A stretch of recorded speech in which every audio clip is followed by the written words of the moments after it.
Hi! Welcome to Donsky Tech. In this video, I am going to show you how you can handle dynamic content in your Microdot web server project. I have here a sample MicroPython project that we are going to tackle. We are going to call this project Dynamic RGB Module Display using Microdot. I would like to control the color being displayed by my RGB LED component. The number of colors should be dynamic, so I would like these values to be stored in either a text file or a database. I then would like to have an application that will display the colors. So these are actually dynamic content. And then I have configured it such that when I click a color, then the RGB LED module should display that color. So for example, if I click aqua here, and my RGB LED should display the aqua color. And if I click the fuchsia color, then it should display the fuchsia color. Sounds exciting, right?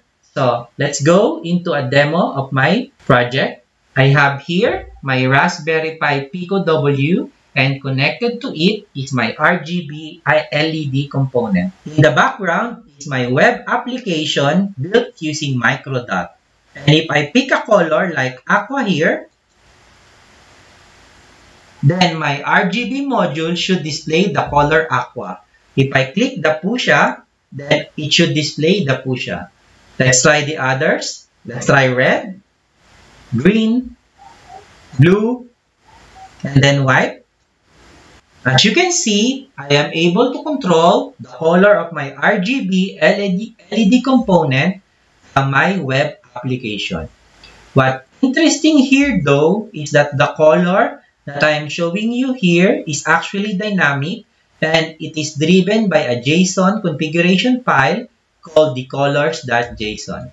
Let's go into this colors.json.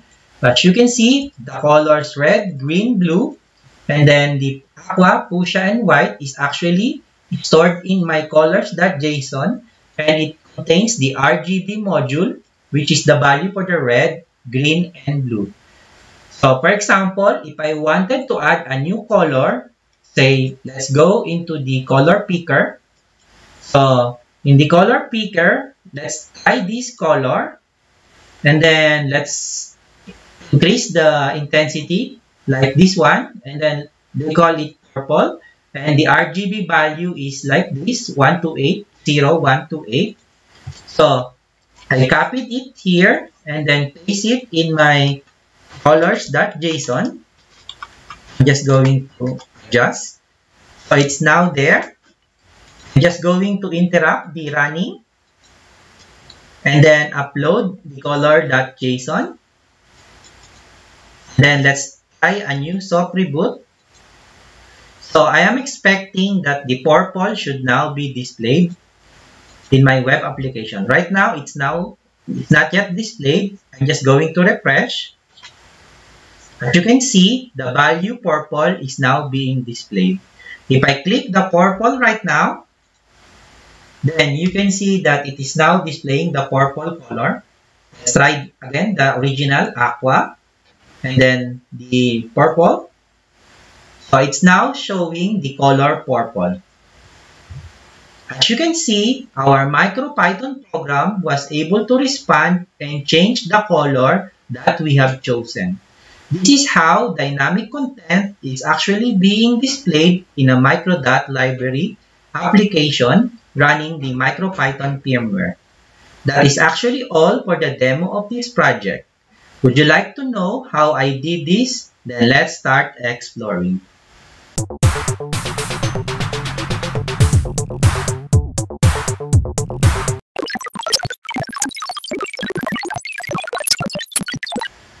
Before I move on in doing this project, I wanted you first to focus on the importance of a URL and a URL path. They are important to learn, so in order for you to come up with a solution for this project, URL actually stands for Uniform Resource Locator, and a URL is nothing more than the address. So this is an address of a particular resource in our web application. In Churi, each valid URL should point to a unique resource. In this particular image, I am showing you the typical parts of a URL of an address. As you can see, we always have the scheme, which is the HTTP or HTTPS, and the name or the IP address. So for example, for this one, we have the IP address and the port where we are connecting. The important thing here is the word path, wherein this is pointing to a particular resource in our web application. There's also the concept of query params, but we're not interested on how to implement query params in our project. It is important to remember that the path here, which is toggle LED /red, can be changed into toggle LED /aqua or toggle LED blue. Can you see what has changed in this path? So the only thing that actually changed is the last value, which is the dynamic component of this URL path. If we go back into our application, so this is our application, and then we open the developer tools, and let's arrange the screen. And as you can see, if I click the red button here and click the request URL, you would notice that it is saying that it is pointing to toggle LED red. If I click the white, then we click again, then you see that it is white. And if we click the aqua, then it's now actually showing toggle LED aqua. The reason why I gave you the overview about the URL is because it is actually important to handle that one in our Microdot application. The Microdot library handles the application URL through the concept of route. As you can see, when the user types in this particular URL like localhost 5000, then the function index is being called because the path here is mapped to the root. However, if user types in localhost 5000 users active, then this URL is mapped to this particular route, which is the users /users/active. Take note that the URL that you are typing here should match the route path that you have put in your Microdot application. So, a typical scenario that might happen in your Internet of Things application is that you need to display information for different inputs.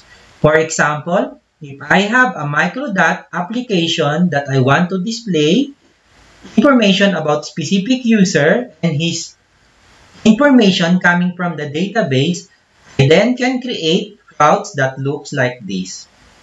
So, for example, if I type in users Donsky, then this would be forwarded into this particular route, which is /user Donsky, and it will display the text user profile Donsky. And at the same time, if I want to display the value per user's kit, then I can type in users and then /kit, and then I should create a route that maps to the /users kit so that I can display the information for the user kit. However, if we are going to do this particular route, then what will happen is that our application will become bloated. So, we must find a way on how to handle this particular problem. Luckily, in Microdot, there is a concept of dynamic component in the path. As you can see in here, in the path, I have /users here, and then / and then there is an enclosing angle bracket here. Anything inside the angle bracket is called the dynamic component. So, as you can see, anything like in here, if I put the name angle bracket in here, then I am able to access the value that I am typing in my browser URL. So as you can see, the users /Donsky, then I can display the user profile, and then I can display Donsky. It is actually the same to what we have done in the demo, wherein in the toggle and then in the LED, we just displayed the toggle LED and then color red. So this is how important is this feature in Microdot application. So now that you understand the concept of dynamic component in a URL path, then it's now time to check some of the important part of the code. I won't be discussing so much about the code in this video as I have written a detailed write-up of this project in my site. The source code is available also in my GitHub repository, and I will put a link in the description of this video. The only thing that I am going to show you is my main.py, because this is the important part. As you can see in here, in my main.py, I have a route, and then there is a dynamic component, which is the toggle LED \color. And then anything that comes in with this particular URL path is being handled by this particular route and this function. So how cool is that, right? Using only one function, then you are able to create or show a different response to your application. The companion write-up of this video contains much detailed explanation of the project. The write-up and code can be found in the description of this video. I hope you learned something. Happy exploring!